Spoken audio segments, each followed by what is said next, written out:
It's Friday afternoon, but it's also lovely that we are actually here today on International Anti-Corruption Day, which is a day the whole big community we here are celebrating. So really happy to host this workshop this day. We're going to actually kick off and hope to actually have a quite an interactive hour and a half with a lot of good discussions. There's also going to be a bit of a game, so you also have to be actually quite involved in taking part and discussing. We hope that will be useful after you've had a whole week of good sessions and good content. And with that introduction, maybe I should just start by introducing myself. That can always work. My name is Cecilia Müller Torbrand, and I'm the CEO of an initiative called the Maritime Anti-Corruption Network, MACN.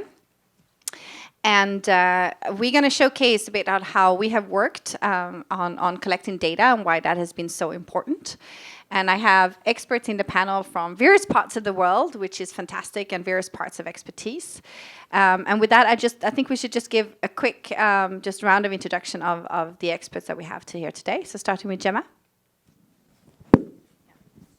Thank you. Thank you very much, Cecilia. It's a great pleasure to be here, and great to see that you found this room at the far end of the hotel. So really glad that you have made it. So I'm Gemma Aiolfi. I'm from the Basel Institute on Governance, where I head up the collective action and anti-corruption compliance programs. Thank you. Great to be here.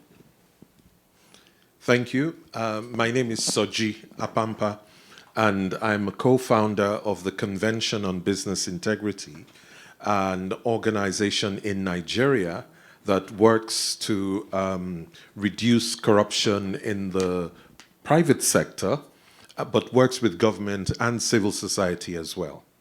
Thank you. Hello, everybody, and happy International Anti-Corruption Day. My name is Pascale Dubois.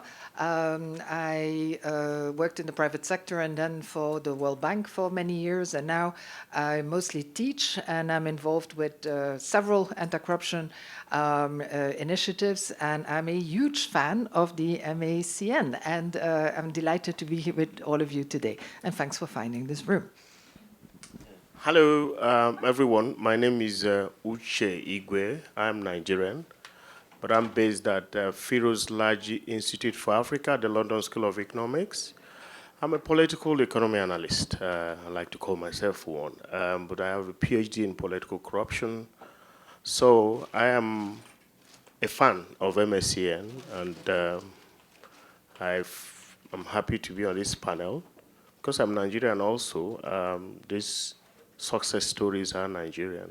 We want to discuss with you and hear about your input, how we can take this forward even beyond Nigeria, because there are a lot of good things that are happening there.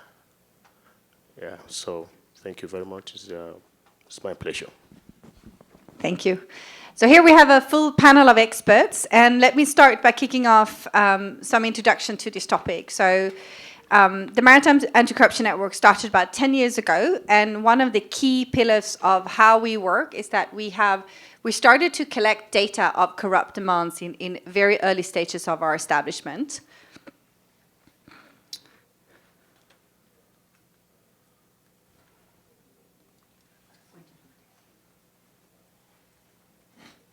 Here. So when we started in 2011, I can see if we can press play on that one.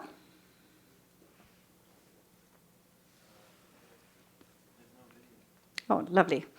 So this must be a very illustrative slide. Isn't that lovely with technology?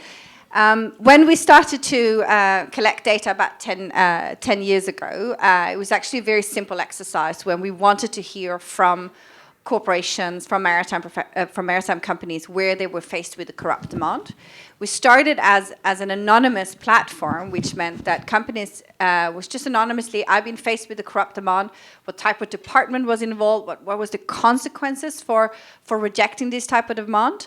And today we have collected, as you, not equally illustrative as seen on the slide, but we have collected over 50,000 reports of corrupt demand, covering over 1,000 ports in over 100 plus countries. This has been an extremely valuable tool for us in order to both help the private sector, our members, which are shipping companies, to be better prepared.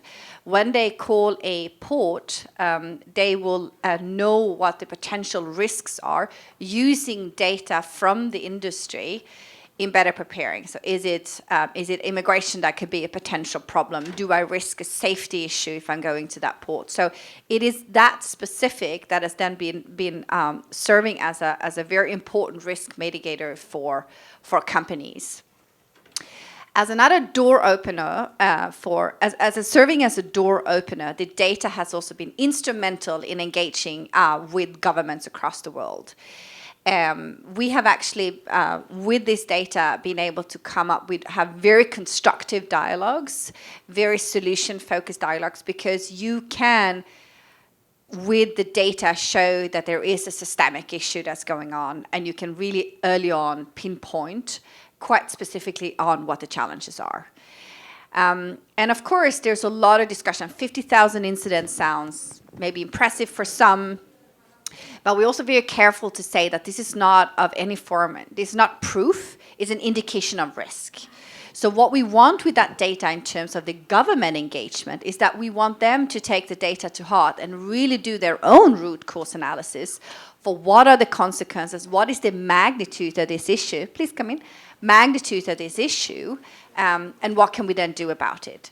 So by hinting it in the right direction, we also have the government taking accountability for what are the potential risks without coming across as an organization that just come with a bunch of proof, right? Because that can always be challenged. It's anonymous data. It's not every port call that's been reported, etc. So the risk indication and the door opener that this data has served has been instrumental for many of the collective action programs we have embarked on. So with that introduction to the whole data set and to MACN, I actually want to hand over to starting with Sochi on because one of the early countries that we took the data to was in Nigeria. When we started to work in Nigeria, we were 20 companies at the time, and we only had a handful of data to give. But still, that was motivating enough for governments to come to the table. Today, when we approach government, we are 180 companies representing 50% of the shipping market, and we have 50,000 data points to come to governments and seeking their collaboration.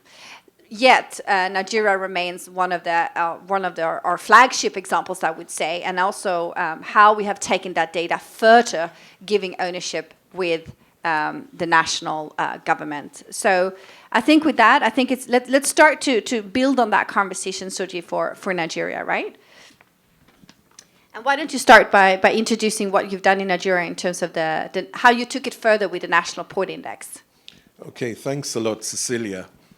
So we had the background of this anonymous reporting platform, but in Nigeria, some very specific interventions had taken place. A corruption risk assessment had been done, and as a result of the risk assessment, it was identified, for example, at that time, it took over 150-odd signatures to have a vessel come in to port, do their business, and go. And so many overlapping functions, different agencies. So it was necessary to streamline all of that. And the Nigerian government, in partnership with MACN, then sat down and developed standard operating procedures so that the vessel masters will know precisely what is required of them. Therefore, it becomes a bit more difficult for an official to ask you for something that is surplus to requirement and then bring up a trumped-up charge and a fine for it, which was some of the schemes that were used to extort money. So we thought, wouldn't it be nice to actually have this dressed up for each port so you could tell whether or not those games were going on in the port that you were going to visit. So we thought, what is the most important for the private sector, for the shipping industry? Number one, it's transparency of those standard operating procedures. Can I find them easily? Can I know properly what they're all about? Then secondly, what is the consistency of application of those operating procedures? Because we find that the officials don't behave the same way in every location. And finally, can I predict how much time and cost there will be for my port operation, my port call? If I can, it's transparent, it's consistently applied, then by and large, it's likely that corruption will also be low because everything is going by the book. So we used it as a proxy indicator for how much corruption was going on in each port, and we were able to then do annual surveys of the vessel captains and annual surveys of other stakeholders, including the port agents and other stakeholders in the ports. So now we're able to distinguish from one seaport and sea terminal against each other and to tell which one is safer. And what the government has now done, finally, Cecilia, is that they're using it as a way of benchmarking progress. So last year, there was like 67% across the board compliance, and they threw down the gauntlet and said by the end of this year, they'd like to see 80% compliance, but measured by the integrity index. So this is actually how we're looking. I'm going to stand up because I think you'll see the speakers better. So I think this is one of the factors that really shows about how you can create, how data can also create tangible results. Data can be something that rests in a report, but data can also be something that really measures performance. And I think that's we still use this data as a performance indicator for our projects. But I think specifically in Nigeria, the government has taken this to heart and has used the data to really measure compliance, corruption, reduction, etc. I want to bridge the data with some operational support that you also give. In Nigeria, we launched our first ever help desk for business that works in real time. Can you speak a bit about that, Soji? Okay. For the help desk, the problem was, even though we were measuring this on an annual basis, we also found that vessel captains were too terrified to come into the Gulf of Guinea. The Gulf of Guinea was the worst place for them to come, not just because of piracy at the time, but also because of the dealing with the government officials. They found that really frightening. So we said, wouldn't it be nice if you could hold the captain's hand? And there was a way the captain can let you know when their vessel is coming into port. So pre-arrival notifications will be sent to us. As soon as they're getting close to Nigeria's waters, they let us know they're around, so we're already monitoring. And as soon as they dock and the first official goes on board, if anything goes wrong, even by WhatsApp, we receive in real time a complaint that they're demanding X, Y, or Z, which is different from what is in the standard operating procedure. And we immediately escalate to the government department, in this case, the Nigeria Shippers Council, which helps to coordinate and share that data with all other stakeholders in the government. So even if it is about port health, customs gets to see it, immigrations will see it, all the different government agencies involved would know an issue has come up. And we started to track all of those. And I can tell you that they have all typically been resolved while the normal business was going on. We only have like 3 out of 700 port calls, only 3 issues that are not totally resolved as I'm speaking, but typically they're resolved while the normal business is going on. And we've kept all that data. So we can tell you which government agency raised the issue, what kind of issue did they demand a bribe on, what the captain did about it or had to do. We can give you all of that detail because everything is no longer anonymous. At that level, it is real time, and people are willing to come out because they know they can get support. Sorry, Cecilia. No. And I think this is a very important point if you're looking how data drives performance. Like, you're starting with anonymous reporting. You build trust in business to escalate challenges. This is a reactive tool, so to speak. It doesn't include any solution at the time, but you give companies a channel of frustration, right? I dare to report into an organization. There's a lot of concerns for the private sector to report into jurisdictions. They are fear of retaliation, they fear of punishment. So you build a trust module where anonymous incident data can be a way to kind of escalate a challenge. Then in Nigeria, we've then taken it to the next step. So it's become like a transparent way of actually, they know which vessels are coming in. They know exactly who may be affected by a bribe, but they then dare to escalate it because I have been exposed to this. I am exposed to this right now, and I need the support. And then we have then built in the support mechanism. So, but I don't think we could have done the work in Nigeria unless the anonymous reporting system was in place. So I think it's instrumental that the trust building of reporting starts first. Then you can work that as a mechanism to engage governments, to make governments come to the table. And then you can set what I would call an accountability mechanism, because that's really what the help desk in the Nigeria framework is all about. It gives government accountability for when issues occur. So on that point, I think it's really important to say, in what way does that system reward integrity and transparency? Not only talking about the consequences of that, in what way can you see that it also rewards behavior? Okay, so for instance, the government partner that has been leading the effort, it drew attention to their internal capacity and their ability to resolve these issues. And 2 Decembers ago, the points person was actually named the Public Sector Champion of the Year by government. He was called Starboy of the Year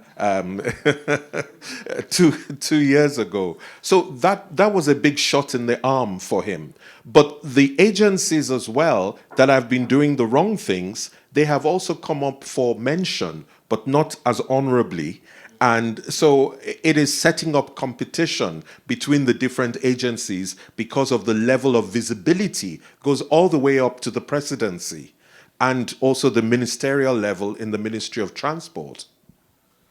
And there's a lot of terms here for shipping, like pre-arrival and notification. And I think there's a lot, if you're not a shipping person, I understand there's like a bit of the nerdy terms. But I think that one of the results, which I think you can speak to finish up, is like when we started in Nigeria, we saw an increase in anonymous reporting, which means that companies dare to report in. We saw that increasing. When we launched a help desk, we encouraged companies to, as Soji was saying, they were just saying, we're coming. This is when we plan to be in Nigeria, which that's what we call pre-arrival notification. And when we launched the help desk, we saw that pre-arrival notification and cases were the same, which meant that we still had anonymous data. We had pre-arrival notifications going up. And there was also a lot of cases, which means I have been exposed to a bribe. I have notified I'm coming and I'm exposed to the bribe. We've always had I've always had a really good resolution rate, which means that the cases are actually being resolved, as Sochi will mention. But a fantastic part is that we still see pre-arrival notifications going up, but we see actual cases going down. And that's, again, you measure impact of fighting corruption with concrete data. Here we actually see how many companies are saying we're going into Nigeria, how many companies have been faced or are faced with the corrupt demand, and how many of those cases are being resolved. Maybe you want to just comment on that just briefly to wrap this up. Yes, so very quickly, the government also put in, to strengthen the accountability mechanism, they put in the Department of State Security, the Anti-Corruption Commission, as well as the Ports Authority and the Shippers Council, to make sure they had some teeth behind it, and the numbers started to come down. 2019, we had 266 cases of demands for large unreceipted cash payments from the public officials. This fell to 128 in 2020. At first, we thought maybe COVID. But then in 2021, it fell to 84 incidences. And so far this year, it's been below 50. So we've seen real year-on-year reduction in the levels of corrupt demands, while the visits by the vessels has continued to increase. They have not reduced. And this is the greatest reward for business when you see cases are going down. It cannot, for business to trust this mechanism, this is the best result we can ever have hoped for, because that builds trust in the system when there's real-time solution. Can you, just as a final note, talk about the future? What will the index and help desk? What's the future for the both and our ambition in the region? So now other countries are calling it the Nigerian miracle.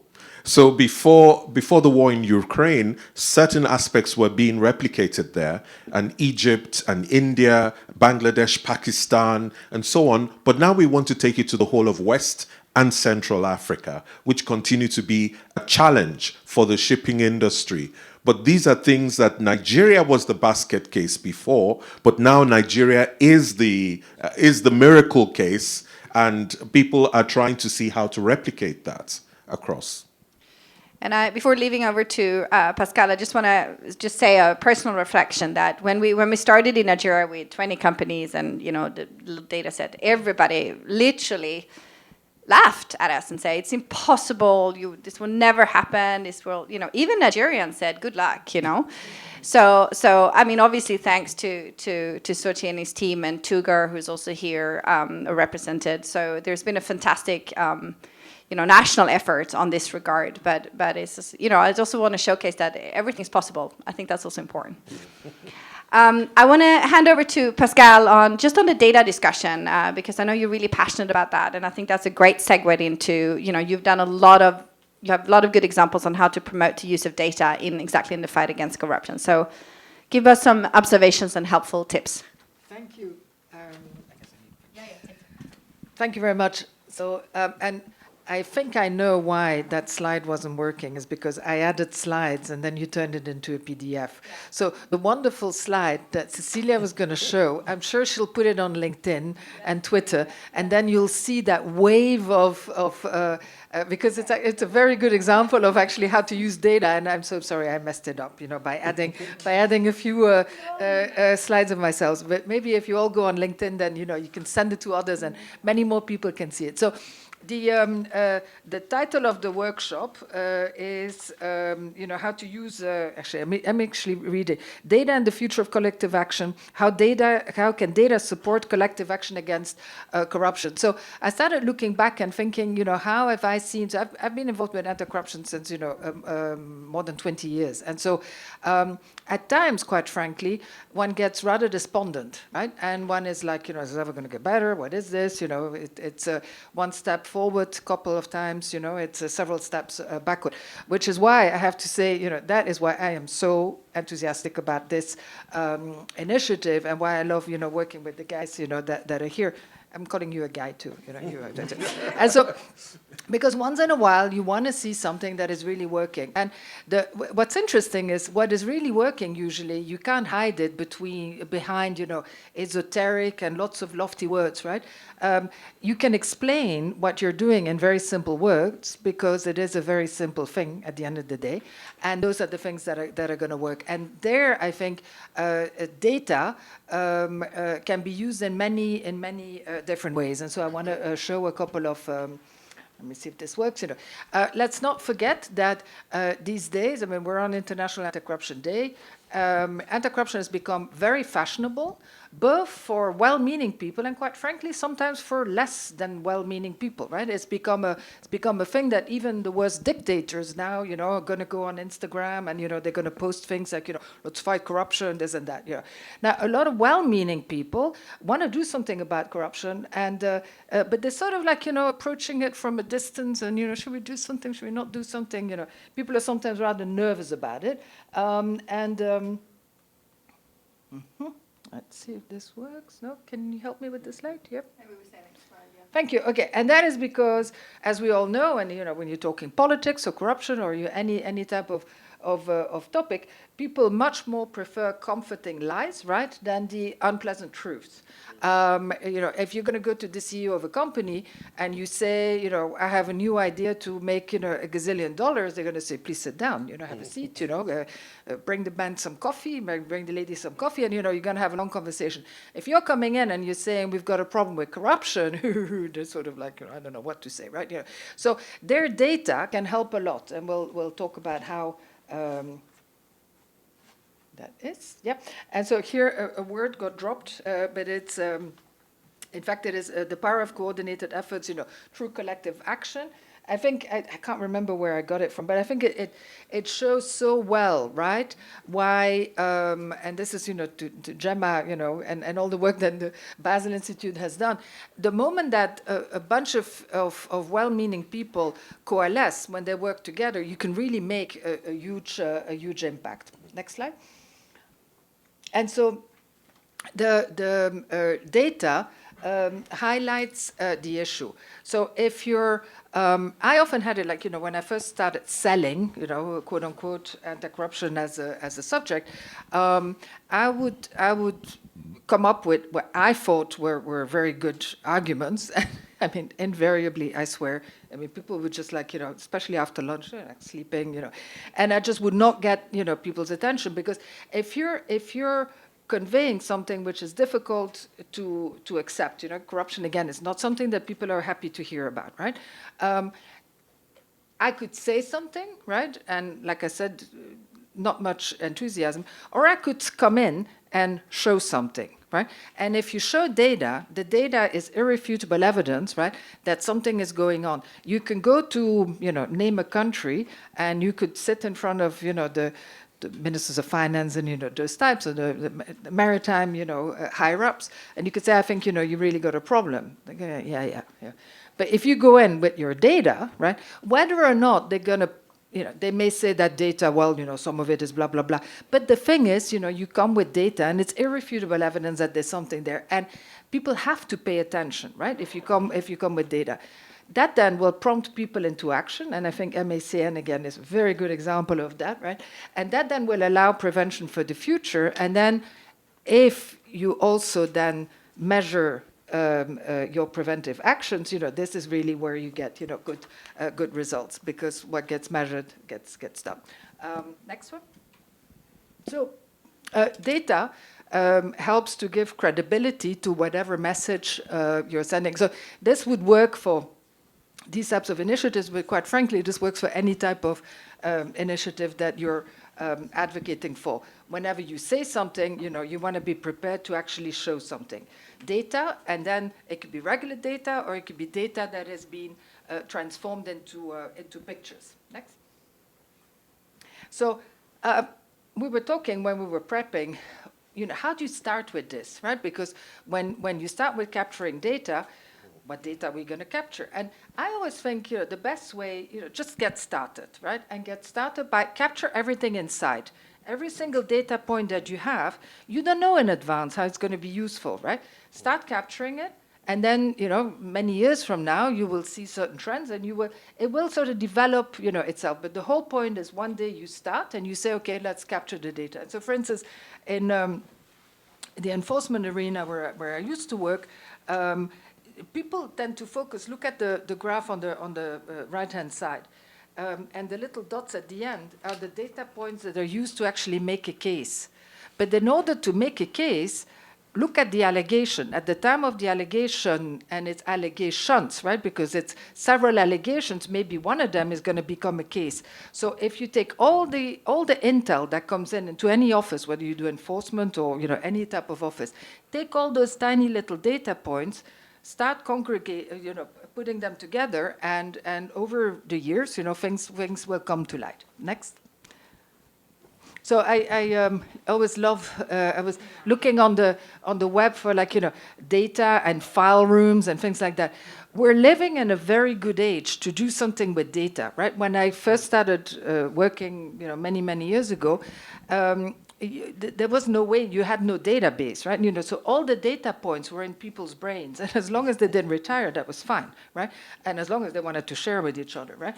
But so these days, you can take all those data points, come up with whatever system, put them in a database, and then you can end up with, publishing anti-corruption reports, both to show the problems, right, and to measure the results. Again, what gets measured, gets done. Next. And then what's nice too, I love this slide. The moment that you have the data, right, you can start sorting it, you can arrange it, you can start presenting it visually. Presenting the data visually, again, is going to grab people's attention, which is then going to prompt them into action. And you can, start explaining things with a story. And next one, please. And one of the most famous examples, you can't see very well on this slide, but so I'll explain it a little bit. This is from it's a course I took many years ago, and it's this professor of statistics at Yale, Tufte, and he's published a group of books called Beautiful Evidence, and so it's how to show graphically data points or evidence. And so imagine, don't look at the slide. Imagine that I'm telling you that, or you're reading a book. You're reading a book, and in the middle of the book, on page 100 of 600 pages, it says that during the Napoleonic campaigns in Russia, I forgot how many people died. Let's say 200,000 people died. You read this, it sort of comes in and out. By the time you have dinner at night, you might have forgotten what you read. But if you see this type of picture, and the more difficult the picture is, the more you'll be drawn, because a human brain is like, something's going on here. What is this, right? You're going to look at it, you're going to try and understand. And so basically the yellow is the Napoleonic armies coming into Russia. And then the black is how many left. And below, it also shows the temperatures. It was the beginning of the winter, and the temperature started dropping, right? So the moment that you see, look at the yellow line, how many people came in, and then look at the black line, right? How many people came out. And so you see how many people died. This is the type of picture that will stay with you. And if afterwards you're asked, was this a successful campaign, you will say, well, no, because you have a picture ingrained in your brain. So I think in addition to using data, whatever you can do to have a graphic rendition of the data, it's something that's going to stick with people. And again, in the area of anti-corruption, you got to come up with some of these things to, convey. We need to do a lot better than other people to convey, our messages. Last one. And this is one from the same book. I could, you could again read about, how the ocean shrinks. I thought this was a good one for the MACN, right? I could explain, first you had boats, first you had this, but with a graphic rendition, you see how, the last one, it's an airplane. Again, graphically, you really convey the picture. And then I have a very last one. And this used to stand in my office, in God we trust, all others must bring data. This is one of my favorite sayings. And back to you, Cecilia. Thank you so much.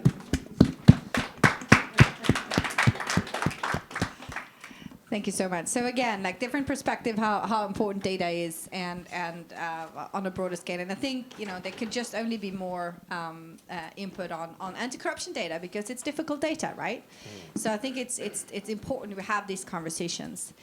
I want to move over a bit on collective action, and we have the collective action lady queen in the room here on that can discuss what determines success in collective action, and I really want to hear some other examples. Why is collective action? Let's start with a general question, Gemma, on why collective action is so important to tackle corruption. Thanks, Cecilia, and thank you for the new title. I'll take it, yes. At least for a few minutes. So, why is collective action essential? I think it's unimaginable that we can solve some of these problems with simple solutions. So we all know that corruption and bribery involves at least two sides. It's a two-sided equation, at least.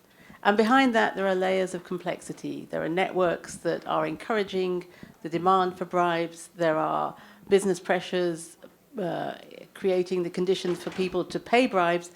And the reasons for all these things can be complex. So Even, for example, if a company has a great anti-corruption compliance program and feels quite confident that its employees will do the right things in difficult situations, they haven't changed the environments in which they are operating. They can be quite demanding in terms of fair competition through peers who are not behaving in the right way, through demands from public officials, or through heavy bureaucracy that creates the opportunities to demand bribes. So corruption, in short, is complex. We know that, it's said frequently, and so we need solutions that bring different brains, different perspectives, and holistic approaches to tackling the problem. Secondly, if we look at the impacts of corruption, they can be really far-reaching. I don't need to enumerate them. You're all familiar with those issues. They can be really profound. They can undermine, as we've heard repeatedly this week, the social fabric of society. We have massive loss of trust. You have the breakdown in the way that the world is supposed to work with fair and equitable access to resources and to development. So the impacts of corruption are also complex, and so finding the right solutions and finding sustainable and long-term solutions requires multiple stakeholder approaches. In other words, collective action. Multi-stakeholder initiatives, collective action, collaboration, public-private partnerships. There are lots of different names and descriptions of what we're talking about.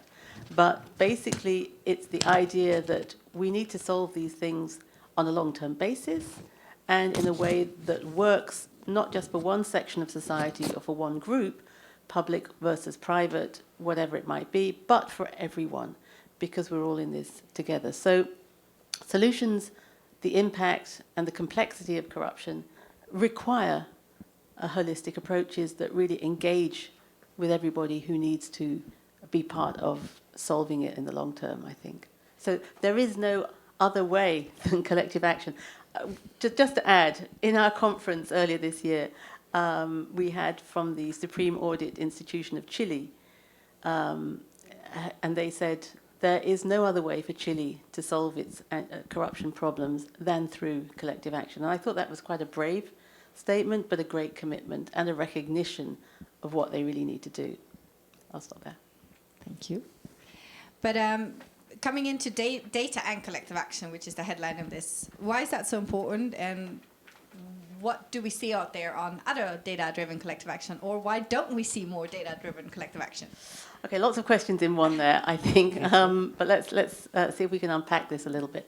So I think, as Pascale has just demonstrated, data takes different forms and can be presented in different ways. So we've got qualitative, we've got quantitative, we've got illustrations, we've got anecdotal, we've got facts and figures and statistics. So there's lots of types of data. And so when we talk about data, we're talking about information, and information that enables the action and enables the measurement of change. It also enables the measurement of change and the setting of goals. So data is important because it leads to action, in short. Let's put it that way. But it also builds the business case. Certainly when we talk to the private sector, and we do that a lot in terms of collective action, they often say to us, how do I explain to my board, how do I explain to my salespeople why on earth we should engage in collective action? If you have data and examples, and I love to quote the Maritime Anti-Corruption Network in this space, as well as some others, if you can show that you can actually change things on the ground in a pragmatic way that works for business, data can build a business case for developing an anti-corruption program that goes beyond the four walls of the company. And so it can improve the conditions for business, it can level the playing field, and these are the sorts of things that governments also like to hear, because if it improves the business climate, the opportunities for foreign direct investment, for confidence in markets, actually does increase, and there is evidence to show that. So data is not just something to be done to develop collective action, but because it actually works. So it's essential because it works. You wanted a few more examples. So let's take a few and move away from the shipping industry for a moment. Many of you are probably familiar with or have heard of the sorts of initiatives that are called Open Government Partnership, the Construction Transparency Initiative, the Extractive Industries Transparency Initiative. These are all collective actions that involve the private sector, government, civil society, and the public sector, if I didn't say that, so all the different players and stakeholders who contribute their pieces of data to the initiatives that really want to bring accountability and transparency and reduce costs where it's relevant to do so. And so it's by pooling information that the issues of fair competition and anti-corruption can be effectively addressed. So there's a whole load of collective action initiatives covering all sorts of areas that do that. As I mentioned Chile just now, just to say that they actually developed their whole national anti-corruption strategy by collecting data from their citizens. So they had a survey that was run by the Supreme Audit Institution, the most trusted government institution in that country, and they asked some 23,500 people in the country about the way that they experience corruption. They asked 77 civil society organizations for their input, and for that, they developed their national anti-corruption strategy. So it was data-led, data-driven. And what's the advantage of that? I think there are many advantages for that. First of all, it gives high visibility to a national anti-corruption strategy. It does raise expectations. If you collect information from people, they want to know, what are you going to do with that information and what benefits can I see from it in future? So it raises those expectations and the pressure to deliver, and the pressure to deliver on governments, which must be a good thing. It puts a spotlight on policy, it puts a spotlight on government actions. And if it all goes well, and the government actually delivers on what they've said is their strategy, that also then creates trust in a key government institution, and trust in government is a good thing if we want to promote democracy and free and fair and open elections, and so on.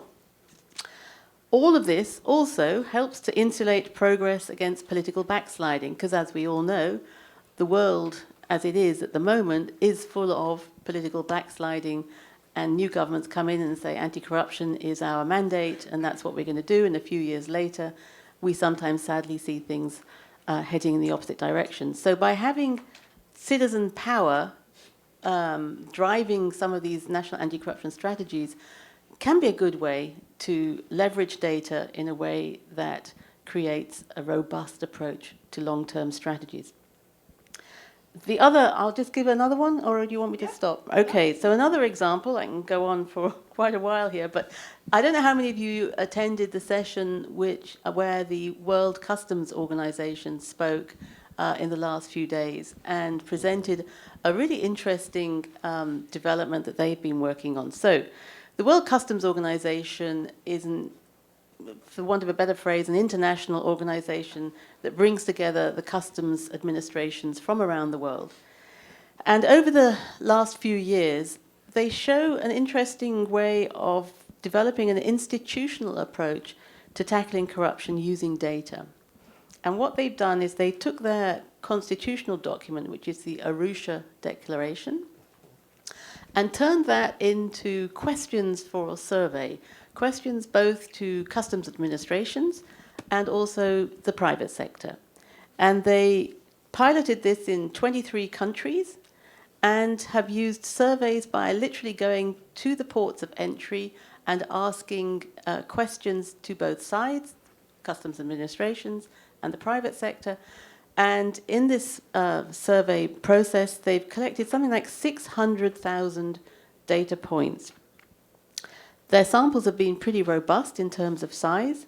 And what they've done then with this data is to map the responses they've had from the private sector against what they heard from the public sector. And then with that, have managed to pinpoint starting places for discussions on action points for specific countries. Now, all that sounds a bit complicated, but basically it's often recognized that talking about corruption and integrity can be extremely sensitive. It's not a popular topic, and customs, for many reasons, is often in the firing line for allegations of corruption.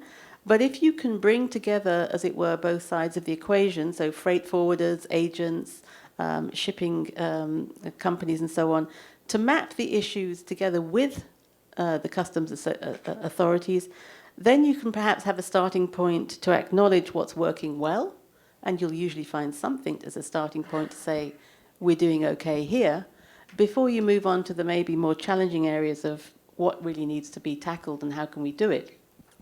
So I think it's a really interesting development. Sorry, I'll stop by just saying that World Customs didn't have this on their radar at all a few years ago, and they've shifted towards adopting collective action as a means to address some of their issues and to work with the private sector and not just say, it's you paying the bribes, we're all innocent, or vice versa.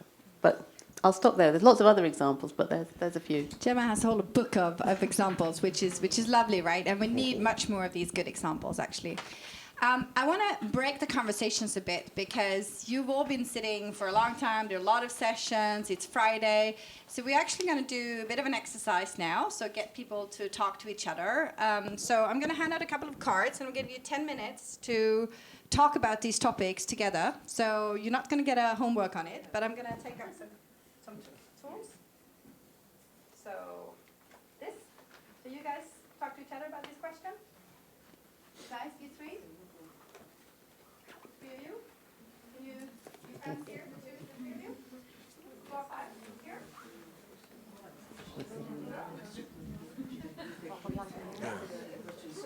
Let's see if I can get their attention. You're not allowed to leave now when you get a question.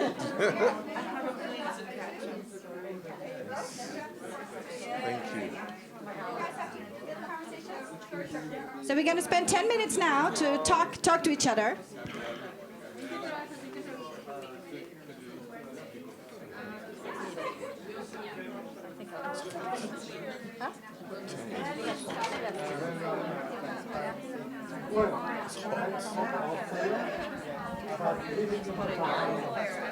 Yes, others, some may leave.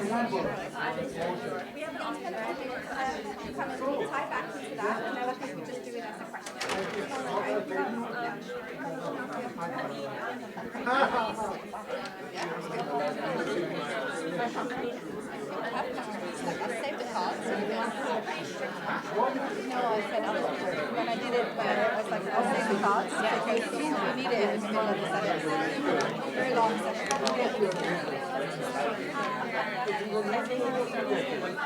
Yeah, the room is too.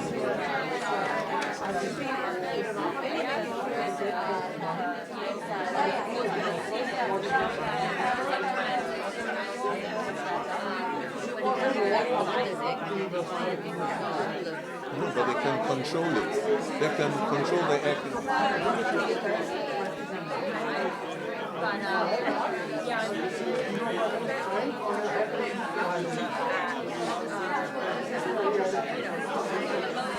Yes, many left.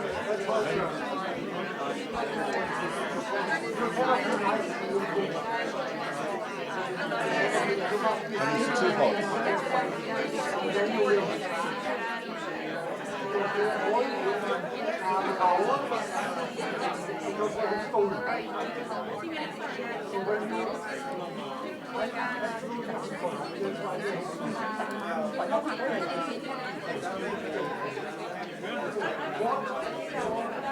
See, isn't that amazing?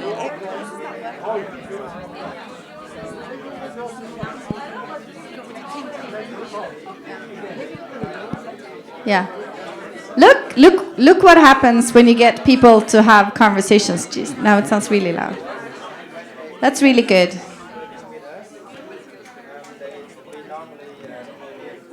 Can we... Oh, this is really loud. This is really loud, yeah. Can we maybe hear from 2 lines on what you discussed? Can we hear? Yes? Hi. So our question is, why do we have a responsibility to prevent corruption?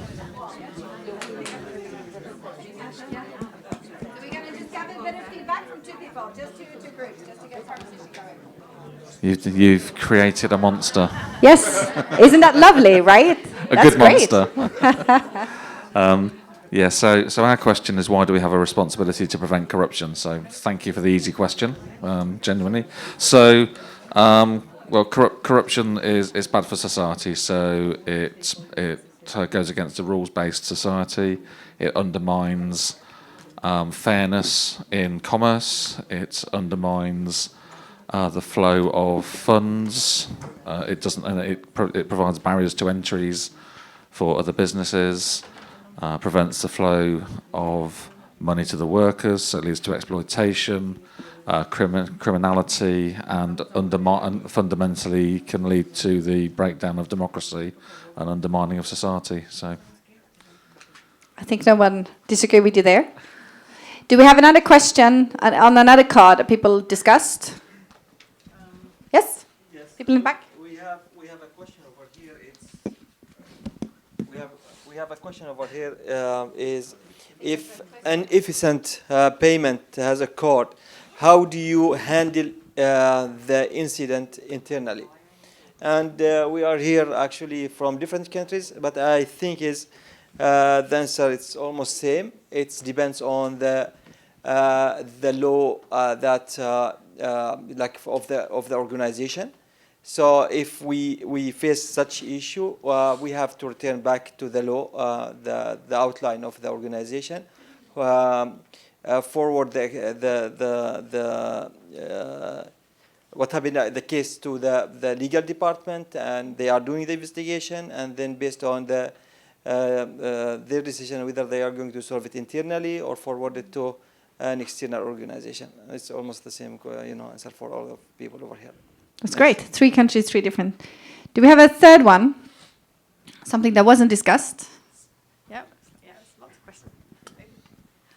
The question is, what tools could enable you do better prevent corruption? Yes.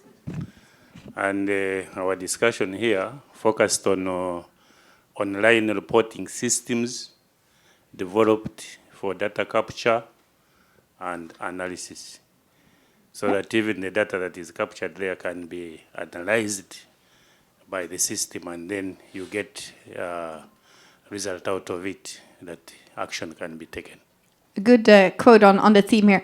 Did we have a similar question here in the group? Were you equal? Just the lady here first. We came from a little bit of a different perspective. I'm the chair of the Fisheries Transparency Initiative, which is your EITI for fisheries. And we were saying that in our perspective, what it helps prevent corruption is to, first of all, start creating very solid systems for management of the resources, in which you embed the collection, the use, your data on a daily basis. So they're not a separate system that is sitting somewhere, but actually there is something very useful for the middle level public officials that have to respond questions and do things every day, because otherwise it becomes another thing that I have to do. And so the data is not collected, not updated, and never really relevant. No. And in our experience, because we created a standard of what has to be collected, you have to think very carefully what you're going to collect, because all of these processes cost a lot of money. Yeah. And as soon as you start collecting something that it doesn't have any relevance for decision making, they will put it aside and it's not going to be maintained or for use. And so that's what this standard in fisheries is a very detailed description. But now what we're trying to do with people in this conference is figure out what are the technology systems the governments should use. Because if everybody starts creating their own platform that doesn't speak to each other, then in 10 years we're going to be sitting in these enormous amounts of data that nobody can share with anybody else. So it's also important to have the technology you are going to use well thought through. That's a really good point. Which country are you I'm from Ecuador originally, but I live here in Washington, D.C., and the Secretariat of FITI is in Seychelles. Yeah. But we have staff all over. So. I have FITI on my list as well. You were on my list too from the Basel Institute. So here we are. I'll be reaching. See? Fantastic. Do you have one final comment? Somewhere else? Yeah? Yeah. Thank you. My name is Son Long from Transparency International Cambodia, and we talked with my counterpart, a lawyer in New York, right? So the question is, if an illicit payment has occurred, how do you handle the incident internally? Yes, of course, the illicit payment is one of the common form of corruption, as defined by Transparency International. So if it is happened within the institutions, what we should do is we have to refer to our internal policy, which means the anti-corruption and anti-bribery policies. So the first step, we need to report the case to the ethics committee. Maybe if we can send a report to the committees at the board level, the governing board level, in order to assign the competent team member to do a proper investigation into the case, whether how is the real case, and the case should be with the proper evidence. So we need to get the evidence in order to prove this is the real case. And then if that such true with evidence, of course, the first priority is to terminate, if they are the staff of the organization. And if it is related to it's the loss of a great deal of money, for example, maybe we need to get the money back for the organization first step. And if needed, we may sue to the competent court if there is a need to. Thank you. Thank you. Thank you so much. Thank you for your engagement. We're now moving into, we're actually now traveling from DC back to Nigeria, because we're going to hear about the final perspectives of the program. So I want to invite Uche here to talk a bit about the government incentives. I think this is really, really important here. We keep talking about public-private partnerships and getting government around, come to the table, etc. But let's, talk about the incentives. So tying the discussion back to Nigeria from what Sochi said, could you explain why it was important for Nigeria government to get engaged on the port project? Yes, thanks a lot, and thanks everyone. I think that I wanted to highlight the fact that I was also a skeptic. So it's natural that people are skeptical initially, and I stumbled onto this case study while working for the Independent Corrupt Practices and Other Related Offences Commission, ICPC, on a project. And initially when they tried to showcase this success story, I was skeptical. And as I continued to look at what was happening, a couple of things struck me. And the first is the government ownership of the project.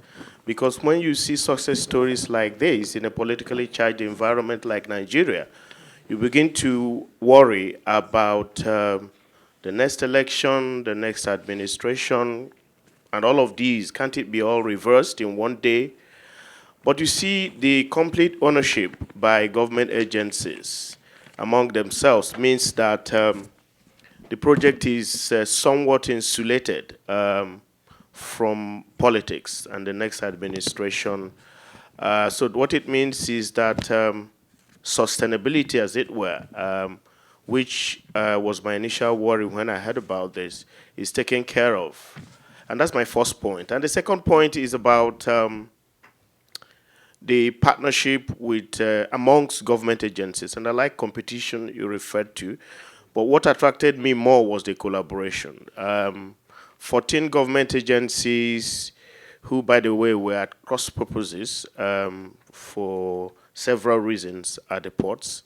Because for these things to happen, there will be bureaucracy. And this collaboration eliminates bureaucracy, and these agencies are on the same page. And I thought that was unprecedented. And that's the second thing. Another thing I thought struck me was also the confidence. And like I said, even as a Nigerian, I was skeptical. I imagine an investor or a shipper coming to Nigeria. So I think that this case study sort of galvanizes a lot of investor confidence. I don't have the numbers, but at a point you were more comfortable shipping your stuff to a nearby country rather than coming into Nigeria.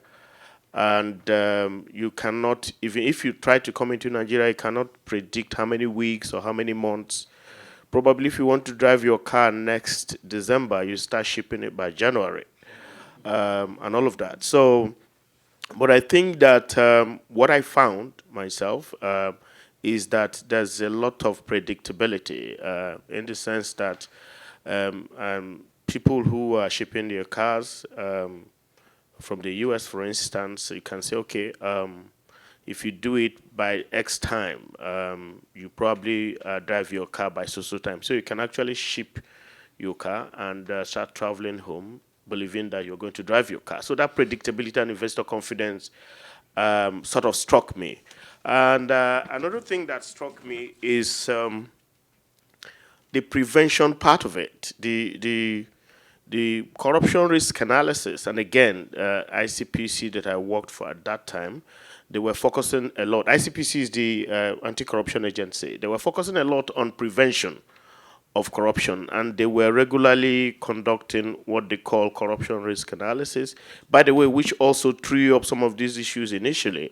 But again, looking at the chain, what Soji's project is doing clearly helps you identify where the weak link is. So if, for instance, you want to focus your risk analysis, you know where the risks are on the highest. So that also struck me. And another thing that struck me is replicability. And now, if it can happen in the port sector, what other sector? And in trying to think through this myself, I sort of felt that the immigration, I don't know who has recently, I mean, the process of acquiring a Nigerian passport is a process that's resisted digitization. All forms of efforts, and I'm sure friends who are brothers who are Nigerians here and sisters will help me out here. All forms of effort to eliminate human contact in the process of acquiring a passport in my country has not succeeded. And sometimes I wonder why. And so when I see what is happening with this, especially the fact that, you know, these SOPs are collectively developed, everybody knows where and all of that. I'm thinking if we need to take this success story, first of all, to another sector in country, could it be the immigrations, for instance? So that is it. And I think that for the data, before now, in the country, even when data comes, you are, again, suspicious of the data. But I think that the kind of very transparent collective, let me borrow your word, collective development and co-creation of this data, people understand and believe in the data, and it can actually be used for planning. So very important takeaways, and for me, what I'd like to do is to throw a challenge back to Soji. With all the skepticism about the port sector, if you can do it, what about the immigration sector? And in trying to, again, think through all of this, a quote from a German philosopher, Otto Schopenhauer, I don't know whether you know him. He said something. He said, all truth passes through 3 stages. The first stage is ridiculed. The second stage is violently opposed. And the final stage is accepted as self-evident. I don't know where we are in this, but acceptance, for sure. Thank you. Thank you very much. I appreciate it. Okay, we've now come to the part where we really would like to do more of a conversation Q&A type. So I've actually asked the panel to think about a couple of questions for the co-panelists, and also we of course want to hear from the audience if you have questions, perspectives of input to this. Do we have someone who wants to start? Have any? Go, or someone else go. Well, I guess Uche has already thrown a question my way about immigrations. But I think instead of immigrations, we're looking at aviation. So the whole aviation sector, because you'll find that what is happening at the moment with the maritime sector, immigrations is involved, customs, it's all the same actors. So why can't they do it in aviation? That might be an easier thing to get to rather than singling out one agency. So it's easier for them to accept that way. And we're working on that. If we can do it in shipping, we can do it in anywhere. That's always my comment, right? It's just not right. Yes. There's a hand there. Yeah, we have a hand there. Yeah. So I just want to share a piece of insight after 20 years of trying to fix broken things. It took me like 10 years to realize that whatever was broken for me was working for somebody else. Yep. In other words, you go and do something and say, this is broken and we're going to fix it. And the problem is that a lot of those things work that way for a reason. They are being designed that way. And they are designed by some people that are benefiting from that. And in Ecuador, we had problems with customs for ages, no? And everybody would, I don't know how many millions of dollars were spent between the IDB and the World Bank, and everybody would come these technicians and nothing would happen. Until we figured out that, that was the way the campaign finance was being diverted. Money from customs was really easy to disappear, and that was financing the campaigns. And so all governments knew that they could spend extra money, and when they were in government, they will get it back from the customs system. So until we were able to figure that one out, we couldn't make it work. So I'm saying, for example, in your case with identifications with the same problem in Ecuador, is because this is connected to how you vote. The vote registers, the list of people, where they are, where they live, whatever. So certain people did not want those to be actually clean, fixed, put in technology. Now you can go and get a passport in a couple of hours. Yeah. So my advice to anybody who has this urgency to go fix is to start poking around in completely different directions, because somebody is designed that, and this is not lack of resources, there's no countries that are poor, all our countries have enough money, and a lot of very intelligent people, and a lot of people that can fix this. This is being by design. The root causes. Take enough time to go ask questions in a different way. Somebody's going to give you the thread, and then you'll just figure it out. Thank you, very valuable perspective. Do we have more questions? Do we have any questions from the panelists to each other? Yeah, we have a question there. Yes. So can I just ask a related question, which, I think you've gone heavy on the data side of things, but I was asking the same question is, clearly the system, the bribes were working for people previously, so what has happened behind the scenes as well to actually address some of those incentives and to make it work? Data will help, but I'm not convinced it will take you all the way on that journey. Yeah, I don't know at what point you came in, but I mentioned that the biggest thing was this accountability mechanism that had the Department of State Security, that had the Anti-Corruption Agency, that had Shippers Council and the Ports Authority, and they had the power of arrest. That's the big incentive for government officials who were never questioned by anyone and were a law to themselves. So at first they didn't believe that anything would change. They'll get tired of it. It's going to be business as usual, until they saw their colleagues being led off in handcuffs. And then they thought, oh my God, this is serious this time. And the numbers started to drop. So that is what happened. And how did you get that? Because the alignment of the whole project is with what government put as job number one. The government wanted to improve the ease of doing business.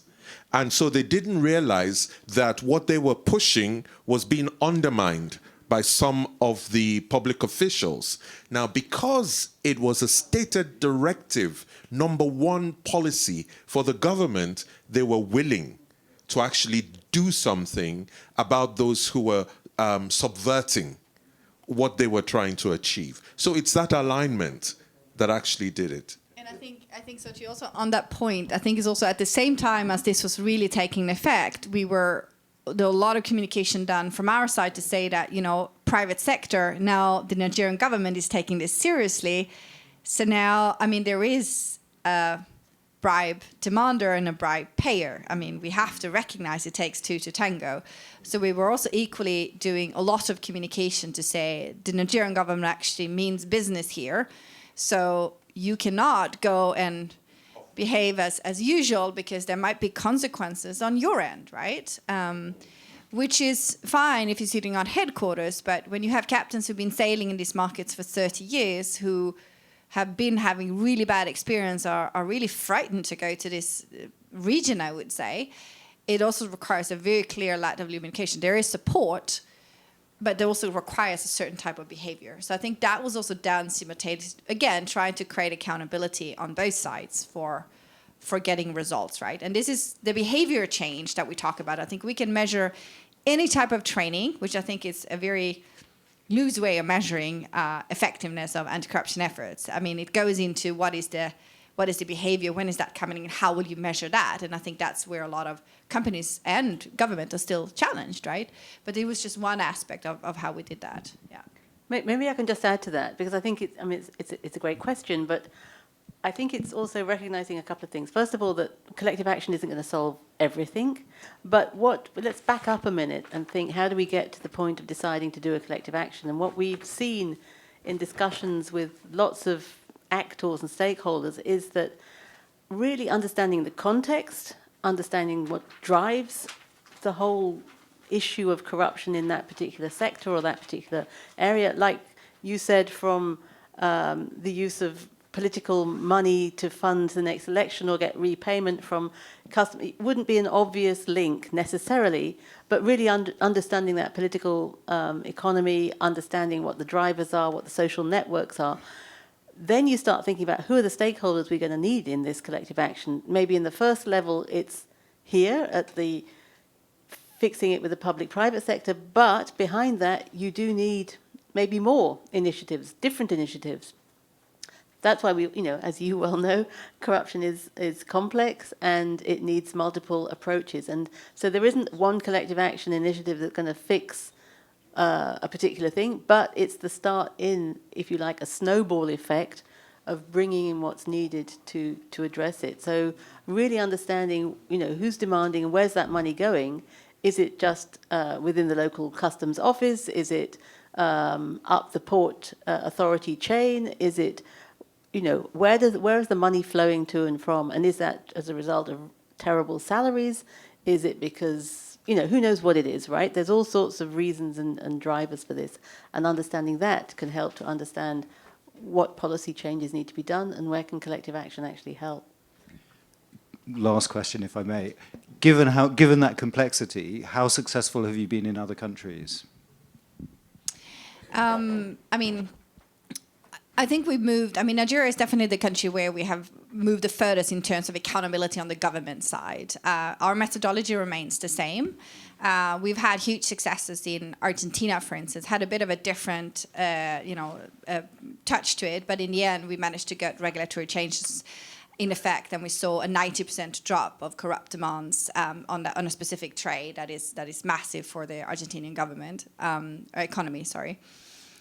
Similar in help desk, I think is instrumental in that, and we've launched help desk now in Ukraine, Egypt, India, where we offer real-time support for business. So even if we haven't come that far, so that's really in a task force, in a government capacity, we can still see that has a massive effect on solving cases on the ground by being supportive. So I would say we've been very successful in the real-time solution to companies, in combination with working with helping them to be proper trained and everything that we need to do. But in terms of behavior changes, it lies in the help desk. And our methodology is is exactly the Nigeria example, that there should be accountability on the government side, also to resolve some of these cases when they occur, right?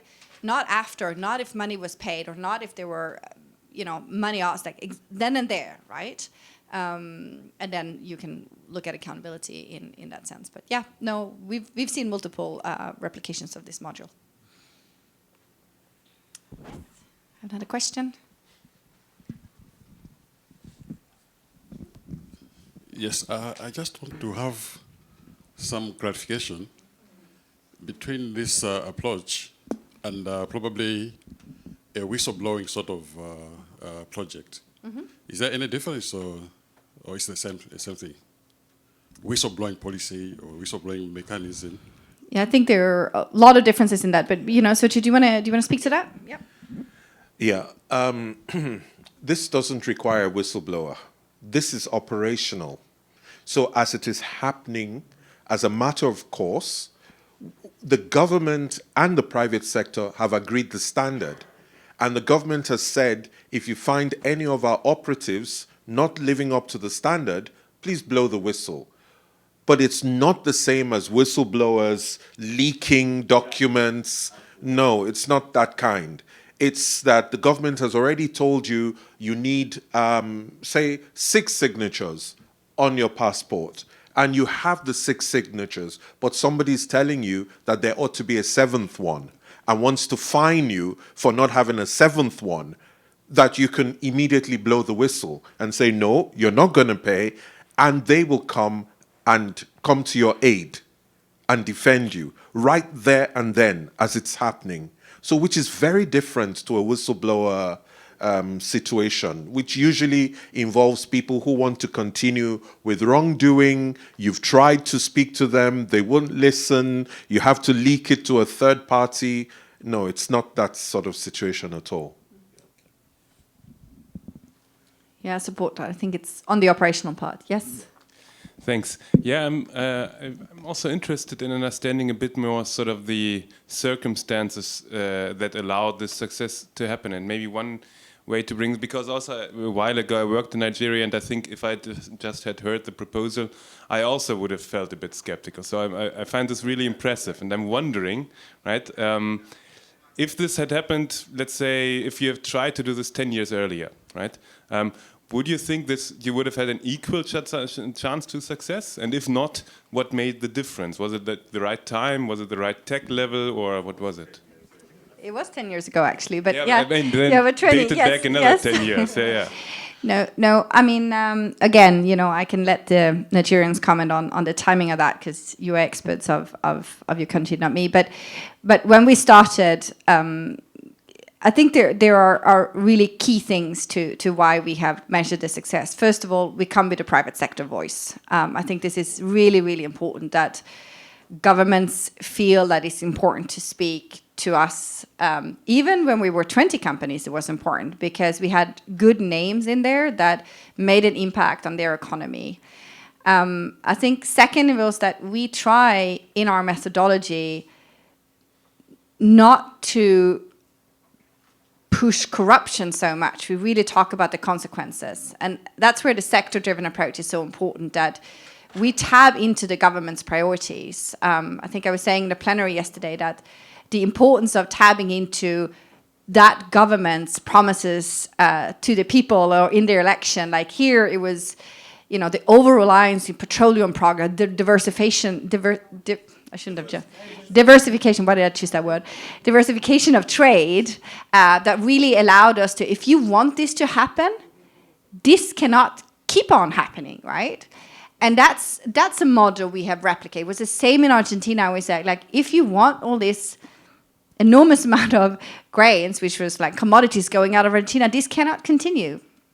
And in India, we have really pushed the ease of doing business approach. So, and I think that's where the local voices are so instrumental. MACN has a methodology that we believe in incentivizing governments to come to the table, but it's really our local partners that helps us to articulate what does that mean locally? What is important? When is election? What was promised in the election process? Why is trade? How do we tap trade into this agenda? And then industry has that value proposition. If you are big enough as an industry voice, you can articulate that. And I think that's the strength. We try not to stick too much into corruption bots, but there are also consequences for corruption. And every private sector, every industry would know what their value proposition is for that country. Otherwise, they shouldn't be in the country, right? So I think that was two instrumental incentives that might speak on the broader scale. I don't know if you have anything you want to add. Yeah, Uche, you want to add? Yes, I think that political was also important. When you realize that you're not going to get protected for doing the wrong thing and that you are on your own, then it will assist compliance. You know, if you typically for corruption to happen, and I like the way she described it, there will be somebody out there who will protect you when you are getting towards firing line. But when you realize that that protection is not existent and you are on your own, and your colleague was just taken away yesterday, you understand the risk you are taking, and then that is enough for you to recalibrate. So the political will from government was important, and I don't want to undermine the industry part of it, but political will... Yeah, no, timing, absolutely. Political will met the industry willingness, and you know, it impacted on the numbers, and you know, that was enough. Yes, please. Yeah. Can I just... on the issue of political will, I want to define, because we all throw up political will, but what Cecilia described is also political will. The fact that the people who are asking have enough size and gravitas on their own is part of the political will. It's not always on the other side. So that political will, that sheer mass, that critical voice was very important in getting the government to listen. Then with time, we told the government what kind of political will we needed from them, which was to have a consequence management framework put in place. And we wanted real consequences with real teeth, which is why it started as sting operations, actually, in the beginning. When they saw it was working, then they made it a port standing task team, which they're now trying to put in a gazette and make it as part of normal administrative processes now in the ports. But it took both sides, that political will from both sides, in order to make sure that it's happened. And it's bridged regime change because it's been anchored at the level of civil servants, not politicians. So this is like the third administration of government. And each of them, we had to go to them and tell them about the project. So it wasn't even their project. But each time we go armed with what's in it for you and how you can get mileage out of it. And that makes it easier for them to adopt the project and own it. And we poke constantly, right? I mean, you know, that this work never stops. Like, you know, vessels are coming. If there are challenges, we poke and poke and poke. So it's constantly something that we put under the radar, because trade is going in and out, or whatever industry. I mean, business is happening day to day. So in order to constantly bring data and transparency in front of these officials who have seating power, it's kind of, we don't let them to forget. No, but it's kind of that approach, right? That you have to be keeping a firm, you know, focus on the cause. And when you start seeing positive results, there's an opportunity to shine, and, you know, they're incentivized to continue that further. Any other question? I think we have one final question, and then if some wisdom from the panel, then we can wrap it up. Well, Benson from Uganda. There is a conversation that the digitalization should sort out all these things. And if I had Nigerian case, I think that it was also through digital platform. Issues of procurement, tax, land registration, that if we go electronic, then we'll sort out procurement complete. I mean corruption completely. I wanted to get feedback from you. Can I just give a evaluation? Like I do believe in digitalization. I think it's I just don't think we can wait for that. That's the challenge. Like, you know, when I was visiting, one of my first visits I had in Nigeria, I was going into the customs office, and there were, you remember the picture that Pascale put up of like piles of paper lying everywhere? Everywhere, and there was a little custom official doing stamps, and we're putting up stamps, putting it up. And the guy was telling me, a senior guy, he was like, yeah, well, you know, digitalization is just around the corner. We're going to have a, like, and I was like, really? You know, it's like, and then you go out in a parking lot, and you see 30 brand new cars for customs. And I was standing there, old men, standing there, like, oh, look at these massive, fantastic cars, you know. And that was just telling me, like, you know, if you want, digitalization would have happened 5-10 years ago, right? But it's easier to buy cars than to digitalize the customs systems. So, of course, digitalization is the solution to so much, but we can't sit and wait for that. That's the thing, right? So the practical steps we've implemented are standard operating procedures, like how many people come on board, what should I look for, how do you escalate, like very hands-on. Those could go into any digital forms, but you can't sit and wait for that. So you have to do something in the meantime, because any behavioral change you can emphasize on a digital platform, right? But you have to start somewhere else, I think, in order to, unless we really speeding up on the digitalization process, which I don't really see happening now, to be honest. But maybe there are other reflections from the gentleman. Well, just to wrap it up, you know how it is. If you say that you're going to automate your processes, if your processes are bad, what you automate is also very bad. So except you actually have something that's working, digitalization is not going to solve any problem. Except you have processes that already eliminate corruption. Yes, digitalization will then further help you, but on their own, they won't solve the problem. Ask him about the passport process after.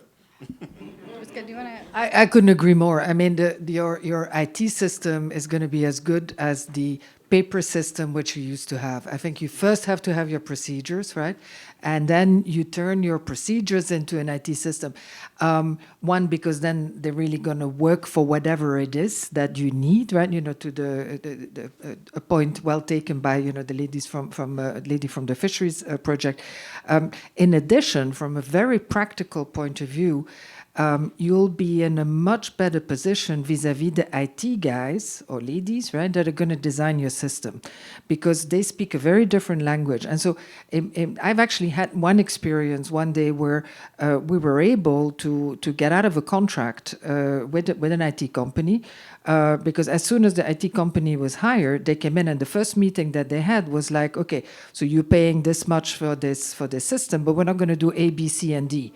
But because we had a very good, you know, well-developed system on paper, in our contract requirements, we were able to write everything that we wanted. And so in the end, we ended up getting a much better system because it was already in our head, right? You know, IT guys are going to do whatever you want them to do. If you don't know what you want, you're not going to get a good IT system. As a matter of fact, you're going to probably get bamboozled up to the wazoo. So over to Cecilia. Thank you. So I think we're wrapping up. Do we want to have a final comment from Uche and Gemma?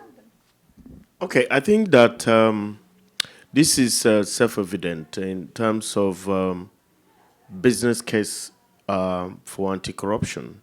And before now, we had a situation where government, private sector, civil society couldn't come together to drive a common purpose. And I think that this is one area that continuously strikes me about this, that yes, we could all shout, but we can also have a common purpose for collaboration. And I think that it is something I would like to take away. But the final thing really is that as someone who did my PhD on corruption, I've had a lot of interesting negative case studies about Nigeria. I'm tired. Let us hear something good about my country. Thank you. My final word would be to say, if you would like more information about collective action or you'd like some support, we're actually a resource centre with the B20 Collective Action Hub at the Basel Institute on Governance. If you ask us questions, we give you answers for free. For civil society organisations, we can offer some mentoring. We basically are there to encourage, facilitate and support collective action. And so we look forward to inquiries and questions. Thank you. Just wanted to plug that, if I may. And thank you, everybody, today. Thank you for sharing insights to data and collective action, and hope you get also inspired for some of the practical examples. Thank you.